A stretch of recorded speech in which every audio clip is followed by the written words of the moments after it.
ओम शांति 9/10/2023 आज की मुरली चिंतन, फिर मुरली विस्तार से। तो पहले मुरली चिंतन। जितना हम शिव बाबा को याद करेंगे, पवित्र रहेंगे, उतना हमें परलौकिक शिव बाबा की दुआएं मिलेंगी। और फिर दुआओं मिलने से हम क्या हमेशा सुखी रहेंगे और क्या होंगे, स्वर्ग के मालिक बनेंगे भविष्य में। हमेशा सुखी रहेंगे हम। कैसे रहेंगे? बाबा की दुआओं से। शिव बाबा हमें राय देते हैं कि धन दौलत रखो लेकिन ट्रस्टी होकर चलो।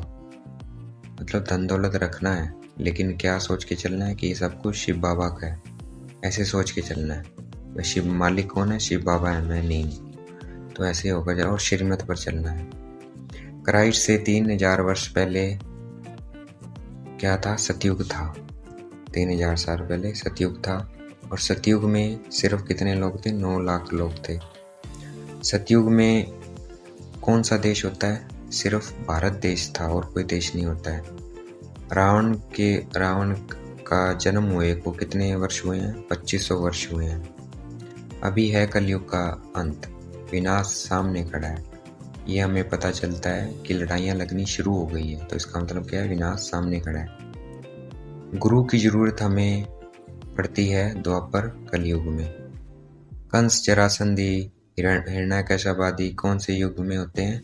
ये है इस कलयुग की बात है। ये कलयुग में होते हैं। ये वैकुंठ कहते हैं सूर्यवंशी राज्य को वैकुंठ कहते हैं। रूहानी यात्रा है शांति धाम और सुख धाम। ताकत हमें तब मिलेगी जब हम शिव बाबा की याद में खाएंगे। और हम तब नहीं थकेंगे। कब नहीं थकेंगे? जब हम अशरीरी बनकर कोई भी कार्य करेंगे तो हम थकेंगे नहीं, चाहे जितना मर्जी चल लेंगे। आज का वरदान है अनासक्त बन, लौकिक को संतुष्ट करते हुए ईश्वर कमाई जमा करने वाले राजयुक्त भव। मतलब किसी में आसक्ति नहीं रखनी है, किसी में मोह नहीं रखना है, लोभ नहीं रखना है। और ऐसे हमें उनको संतुष्ट करना है और संतुष्ट करते हुए इस श्रीमत पर चलते हुए ईश्वर कमाई भी जमा करनी है। आज हमें वरदान मिल गया है। इसे हमें मोह लोभ नहीं दिखाएंगे। हमें वरदान मिल गया बाबा से, ताकत मिल गई है। तो हमें आज याद रखना है कि मुझे क्या वरदान मिला है, जिससे हमें लौकिक को भी संतुष्ट करना है और श्रीमत पर चलकर ईश्वर कमाई भी करनी है। और आज का स्लोगन है समृद्धि स्वरूप बनकर हर कर्म करने वाली प्रकाश स्तंभ है। मतलब लाइट हाउस बनते हैं। तो हमें आज का स्लोगन रहेगा कि हर काम बाबा की याद में करना है ना। 2 काम हो रहे हैं बाबा की याद में करने से। क्या होगा? एक तो लाइट हाउस बन जाएंगे, दूसरा श्रीमत भी है बाबा की, तो ईश्वर कमाई भी होएगी।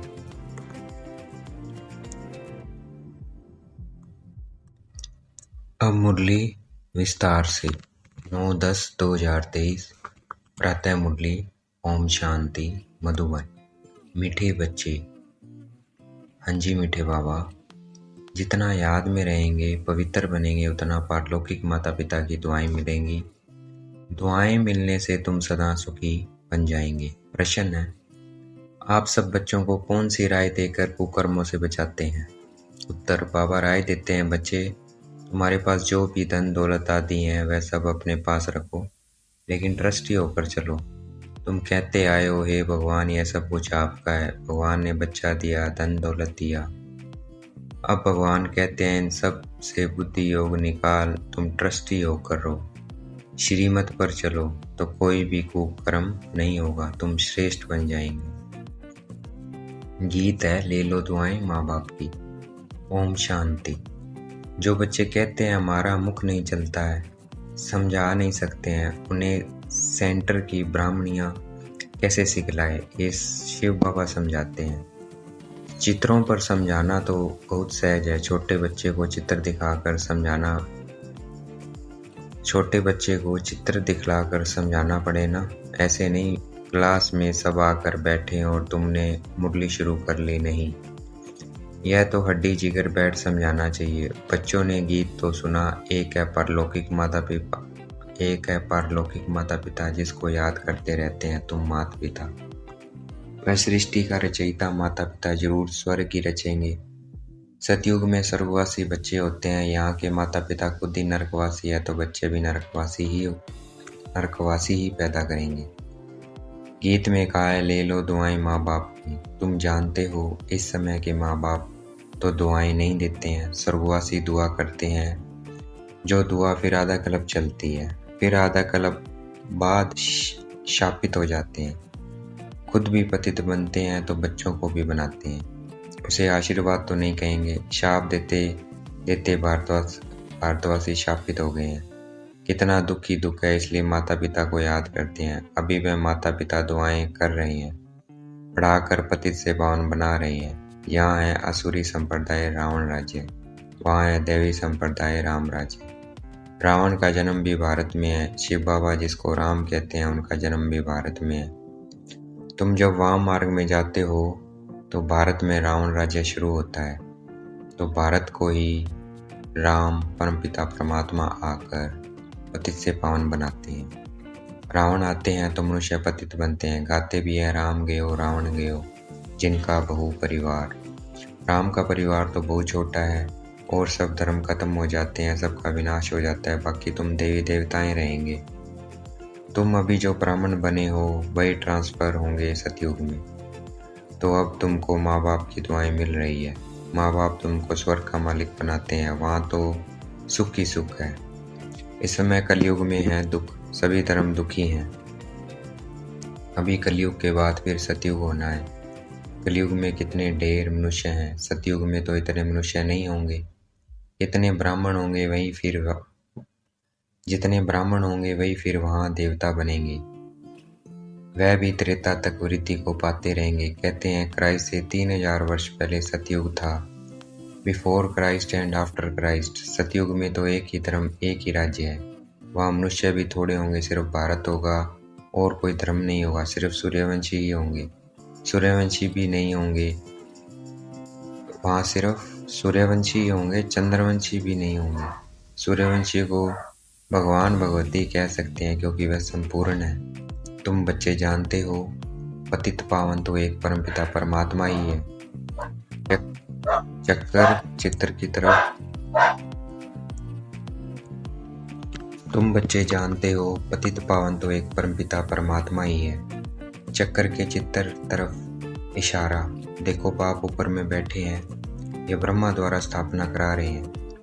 अभी तुम पढ़ रहे हो, जब इन देवताओं का राज्य रहता है तब और कोई धर्म नहीं रहता है। फिर आधा कल्प बाद वृद्धि होती जाती है, ऊपर से आत्माएं आती जाती है, वर्ण बदलते जाते हैं, जीवात्माएं बढ़ती जाती है। सतयुग में होंगे 9 लाख, फिर करोड़ों होंगे, फिर वृद्धि को पाते जाएंगे। सतयुग में भारत श्रेष्ठाचारी था, अभी भ्रष्टाचारी, ऐसे नहीं सब धर्म वाले श्रेष्ठाचारी बन जाएंगे। कितने ढेर मनुष्य हैं, यहाँ भी भ्रष्टाचारी से श्रेष्ठाचारी बनने में कितनी मेहनत लगती है। घड़ी घड़ी श्रेष्ठाचारी बनते बनते फिर विकार में जाए भ्रष्टाचारी बन पड़ते हैं। बाप कहते हैं मैं आया हूँ तुमको काले से गोरा बनाने, तुम घड़ी घड़ी फिर गिर पड़ते हो। वेद का बाप तो सीधी बात बतलाते हैं, कहते हैं ये क्या कुल कलंकित बनते हो, काला मुंह करते हो, क्या तुम गोरे नहीं बनेंगे। तुम आधा कल्प श्रेष्ठ थे, फिर कलाएं कम होती जाती है। कलयुग अंत में तो कलाएं एकदम पूरी खत्म हो जाती है। सतयुग में सिर्फ एक ही भारत था, अब तो सब धर्म है। बाप आकर फिर सतयुग श्रेष्ठ सृष्टि स्थापन करते हैं। तुमको भी श्रेष्ठाचारी बनना चाहिए। श्रेष्ठाचारी कौन आकर बनाते हैं? बाप है ही गरीब निवाज। पैसे की बात नहीं है, वेद के बाप के पास श्रेष्ठ बनने आते हैं तो भी लोग कहते हैं तुम यहाँ क्यों जाते हो, इतने विघ्न डालते हैं। तुम जानते हो इस रुद्र ज्ञान यज्ञ में असुरों के विघ्न बहुत पड़ते हैं, अबलाओं पर अत्याचार होते हैं। कोई फिर स्त्रियां भी बहुत तंग करती हैं, विकार के लिए शादी करते हैं। अब बाप काम चिता से उतार ज्ञान चिता पर बिठाते हैं। जन्म जन्मांतर का कॉन्ट्रैक्ट है। इस समय है ही रावण राज्य। गवर्नमेंट कितने शादमाने करती है। रावण को जलाते हैं, खेल देखने जाते हैं। अब यह रावण कहाँ से आया? रावण का जन्म हुए तो 2500 वर्ष हुए हैं। रावण ने सबको शोक वाटिका में बिठा दिया है। सब दुखी ही दुखी है। राम राज्य में सब सुखी ही सुखी होते हैं। अभी है कलयुग का अंत, विनाश सामने खड़ा है। इतने करोड़ों मनुष्य मरेंगे तो जरूर लड़ाई लगेगी ना। सरसों मुवाफिक सब पिस जाते हैं। अब देखते हो तैयारियां हो रही है, बाप स्वर्ग की स्थापना कर रहे हैं। ये ज्ञान और कोई भी दे न सके, ये ज्ञान बाप ही आकर देते हैं और पतित को पावन बनाते हैं। सदगति करने वाला एक ही बाप है, सतयुग में है ही सदगति, वहाँ गुरु की दरकार नहीं है। अभी तुम इस नॉलेज से त्रिकालदर्शी बनते हो, सतयुग में लक्ष्मी नारायण में यह ज्ञान बिल्कुल नहीं होगा। तो फिर परंपरा से ज्ञान कहाँ से आया? अभी है कलयुग का अंत, बाप कहते हैं तुम मुझे याद करो। स्वर्ग की राजधानी स्थापना करने वाले बाप को और वर्षे को याद करो। पवित्र तो जरूर रहना पड़ेगा, वह है पावन दुनिया, यह है पतित दुनिया। पावन दुनिया में कंस जरासंधी हिरण्यकश्यप आदि होते नहीं है। कलयुग की बातों को सतयुग में ले गए हैं। शिव बाबा आए हैं कलयुग के अंत में। आज शिव बाबा आए हैं, कल श्री कृष्ण आएगा, तो शिव बाबा और श्री कृष्ण के पाठ को मिला दिया है। शिव भगवान आज उन द्वारा पढ़कर श्री कृष्ण की आत्मा यह पद पाती है। उन्होंने फिर भूल से गीता में श्री कृष्ण का नाम डाल दिया है। यह भूल फिर भी होगी। मनुष्य भ्रष्टाचारी बने तब तो बाप आकर श्रेष्ठाचारी बनाए। श्रेष्ठाचार्य ही 84 जन्म पूरे कर भ्रष्टाचारी बनते हैं। इस चक्कर पर समझाना तो बहुत सहज है। झाड़ में भी दिखाया हुआ है, नीचे तुम राजयोग की तपस्या कर रहे हो, ऊपर लक्ष्मी नारायण का राज्य खड़ा है। अभी तुम थूर में बैठे हो, फाउंडेशन लग रहा है।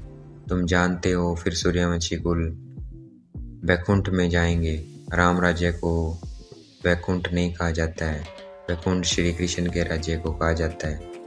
अभी तो तुम्हारे पास बहुत आएंगे, एग्जीबिशन आदि में तुम्हारा नाम वाला होगा। एक दो को देखकर वृत्ति को पाएंगे। बाप आकर यह सब बातें समझाते हैं। चित्रों पर किसी को समझाना बहुत सहज है। सतयुग की स्थापना भगवान ही आकर करते हैं और आते हैं पतित दुनिया में। सांवरे से गोरा बनाते हैं। तुम श्री कृष्ण की राजधानी की वंशावली भी हो, प्रजा भी हो। बाप अच्छी रीति समझाते हैं। निराकार शिव बाबा आत्माओं को बैठ समझाते हैं कि आप मुझे याद करो, यह है रूहानी यात्रा। हे आत्माएं, तुम अपने शांति धाम निर्वाण धाम को याद करो तो स्वर्ग का वर्षा मिलेगा। अभी तुम संगम पर बैठे हो। बाप कहते हैं मुझे और अपने वर्षे को याद करो तो तुम यहाँ स्वर्ग में आ जाएंगे। जो जितना याद करेंगे और पवित्र रहेंगे उतना उच्च पद मिलेगा। तुमको कितनी बड़ी दुआएं मिल रही है। धनवान भव, पुत्रवान भव, आयुष्मान भव। देवताओं की आयु बहुत बड़ी होती है, साक्षात्कार होता है। अभी यह शरीर छोड़ जाकर बच्चा बनना है तो यह अंदर में आना चाहिए। हम आत्मा ये पुराना शरीर छोड़ जाकर गर्भ में निवास करेंगे। अंत मते सो गते। बूढ़े से तो हम क्यों न बच्चा बन जाऊं। आत्मा इस शरीर के साथ है तब तकलीफ महसूस करती है। आत्मा शरीर से अलग है तो आत्मा को कोई तकलीफ महसूस नहीं होती है। शरीर से अलग हुआ खलास। हमको अब जाना है मूल वतन से। बाबा आते हैं लेने के लिए। यह दुख धाम है। अभी हम जाएंगे मुक्ति धाम। बाप कहते हैं सबको मुक्ति धाम ले जाता हूँ। जो भी धर्म वाले हैं सबको मुक्ति धाम जाना है। वह पुरुषार्थ भी मुक्ति में जाने के लिए करते हैं। बाप कहते हैं मुझे याद करो तो मेरे पास आ जाएंगे। बाबा को याद कर भोजन खाओ तो तुमको ताकत मिलेगी। अशरीरी होकर तुम पैदल आबू रोड तक चले जाओ, कभी तुमको कुछ भी थकान नहीं होगी। बाबा शुरू में यह प्रैक्टिस कराते थे, समझाते थे हम आत्मा हैं। बहुत हल्के होकर पैदल चले जाते थे, कुछ भी थकावट नहीं होती थी। शरीर बगैर तुम आत्मा तो सेकंड में बाबा पास पहुंच सकती है। यहाँ एक शरीर छोड़ सेकंड में जाकर लंदन में जन्म लेते हैं। आत्मा जैसी तीखी और कोई चीज़ होती नहीं है। तो अब बाप कहते हैं बच्चे हम तुमको लेने के लिए आए हैं, अब मुझे बाबा को याद करो। अभी तुमको प्रैक्टिकल में बेहद के पारलौकिक बाप की दुआएं मिल रही है। बाप बच्चों को श्रेष्ठ श्रेष्ठ मत दे रहे हैं। धन दौलत आदि सब तुम अपने पास रखो, सिर्फ ट्रस्टी होकर चलो। तुम कहते भी आए हो हे भगवान यह सब कुछ आपका है। भगवान ने बच्चा दिया, भगवान ने यह धन दौलत दिया। अच्छा फिर भगवान आकर कहते हैं इन सब से बुद्धि योग निकाल, तुम ट्रस्टी होकर चलो। श्रीमत पर चलो तो बाप को मालूम पड़ेगा तुम कोई कुकर्म तो नहीं करते हो। श्रीमत पर चलने से ही तुम श्रेष्ठ बनेंगे। आसुरी मत पर चलने से तुम भ्रष्ट बने हो। सदा कल्प तुमको भ्रष्ट बनने में लगा है। 16 कला से फिर 14 कला बनते हो, फिर धीरे धीरे कलाएँ कम होती जाती है, तो इसमें टाइम लगता है ना। अच्छा, देखेंगे बाप दादा हमें याद प्यार दे रहे हैं। मीठे मीठे से गलते बच्चों प्रति माता पिता बाप दादा का याद प्यार। गुड मॉर्निंग रूहानी बाप की रूहानी बच्चों को नमस्ते। अब हमें बाप दादा को जवाब देना है। हम रूहानी बच्चों की रूहानी बाप दादा को दिलवा जहाँ शिकवा प्रेम से वेद का याद प्यार नमस्ते मॉर्निंग। धारणा के लिए मुख्य सार, चलते फिरते अशरीरी बनने का अभ्यास करना है। भोजन एक बाप की याद में खाना है। माता पिता की दुआएं लेनी है। ट्रस्टी होकर रहना है। कोई भी कुकर्म नहीं करना है। अब देखेंगे बाप दादा हमें वरदान दे रहे हैं। सर पे हाथ रखा हुआ है, वरदान दे रहे हैं। अनासक्त बन, लौकिक को संतुष्ट करते भी ईश्वरीय कमाई जमा करने वाले राजयुक्त भव। अनासक्त होता है किसी में मतलब मोह नहीं दिखाना। जैसे खाने में मोह नहीं दिखाना। खाना है लेकिन उसमें मोह नहीं है, भाई स्वाद नहीं है, स्वाद लेकर नहीं खा रहे हैं, वो होता है अनासक्त। स्वाद लेकर कोई चीज़ को ना खाना। तो अनासक्त बन, लौकिक को संतुष्ट करते हुए ईश्वरीय कमाई जमा करने वाले राजयुक्त भव। कई बच्चे लौकिक कार्य, लौकिक प्रवृत्ति, लौकिक संबंध संपर्क निभाते हुए अपनी विशाल बुद्धि से सबको संतुष्ट भी करते हैं और ईश्वरीय कमाई का राज जानते हुए विशेष हिस्सा भी निकाल लेते हैं। ऐसे इकोनॉमी बनने वाले अनासक्त बच्चे हैं जो सर्व खजाने, समय, शक्तियाँ और स्थूल धन को लौकिक से इकोनॉमी कर अलौकिक कार्य में फराक दिली से लगाते हैं। ऐसे युक्त राजयुक्त बच्चे ही महिमा योग्य है। वो बच्चे किनकी कौन बच्चे महिमा योग्य है? जो लौकिक को भी संतुष्ट करते हैं और उनको संतुष्ट करते हुए बाबा की श्रीमत पर भी चलते हैं, तो वो बच्चे के हैं महिमा योग्य हैं। आज का स्लोगन, स्मृति स्वरूप बनकर हर कर्म करने वाले ही प्रकाश स्तंभ बनते हैं, लाइट हाउस बनते हैं। जितना कार्य हम बाबा की याद में करेंगे उतना हम लाइट हाउस बनेंगे, अर्थात लोगों को पता लगेगा बाबा का, रास्ता मिलेगा उन्हें परमात्मा का। तो हमें बाबा की याद में हर कार्य करना है ताकि हम लाइट हाउस बने। अच्छा, ओम शांति। शुक्रिया मेरे बाबा, शुक्रिया।